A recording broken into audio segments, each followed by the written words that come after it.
आकाशवाणी नागपूर समृद्ध शनिवारी आपल्याला ठळक बातम्या देत आहे। 2002च्या बॅचच्या भारतीय लेखापरीक्षण आणि लेखा सेवाच्या अधिकारी सुहासिनी गोतमारे या उद्या 17 एप्रिल 2025 रोजी नागपूर येथील महालेखापाल म्हणून पदभार स्वीकारणार आहे। त्यांच्या प्रतिष्ठित कारकिर्दीत देशभर आणि आंतरराष्ट्रीय स्तरावर अनेक कामांचा समावेश आहे, जिथे त्यांनी आर्थिक देखरेख आणि प्रशासन मजबूत करण्यात सातत्याने योगदान दिले आहे।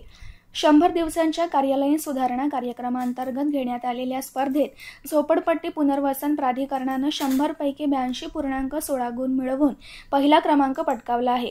महावितरणने दुसरा, पुणे महानगर प्रदेश विकास प्राधिकरणाने तिसरा, महाराष्ट्र ऊर्जा प्राधिकरणाने चौथा आणि महाराष्ट्र औद्योगिक विकास महामंडळ MIDCने 5वा क्रमांक मिळवला आहे। राज्याचे मुख्यमंत्री देवेंद्र फडणवीस यांनी या संदर्भात आज घोषणा केली। संस्कृत पंडित जगद्गुरू रामभद्राचार्य आणि उर्दू कवी गुलजार यांना 2023 सालचा ज्ञानपीठ पुरस्कार आज प्रदान करण्यात आला। नवी दिल्लीत झालेल्या 58व्या ज्ञानपीठ पुरस्कार वितरण समारंभात राष्ट्रपती द्रौपदी मुर्मू यांच्या हस्ते या पुरस्काराचे वितरण झालं। यावेळी राष्ट्रपतींनी पुरस्काराच्या दोन्ही मानकऱ्यांचे अभिनंदन केलं।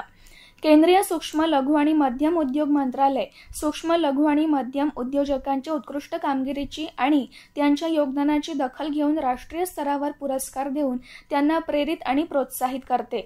सूक्ष्म लघु आणि मध्यम उद्योगांना विविध श्रेणींमध्ये 35 राष्ट्रीय पुरस्कार दिले जातात। राष्ट्रीय पुरस्कार 2024च्या विविध श्रेणींसाठी MSME कडून 20 मे 2025 पर्यंत अर्ज मागवण्यात आले आहेत। राष्ट्रीय पुरस्कार पोर्टलद्वारे हे अर्ज सादर केले जाऊ शकतात। आगामी काही तासांत बहुतांश विदर्भातल्या जिल्ह्यांमध्ये हलक्या ते मध्यम स्वरूपाचा पाऊस होण्याची शक्यता आहे।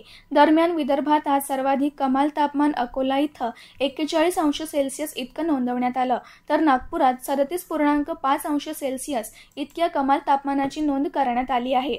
याबरोबरच हे ठळक बातमीपत्र संपलं। या पुढील ठळक बातमीपत्र उद्या सकाळी 10:58 प्रसारित केल्या जाईल। नमस्कार।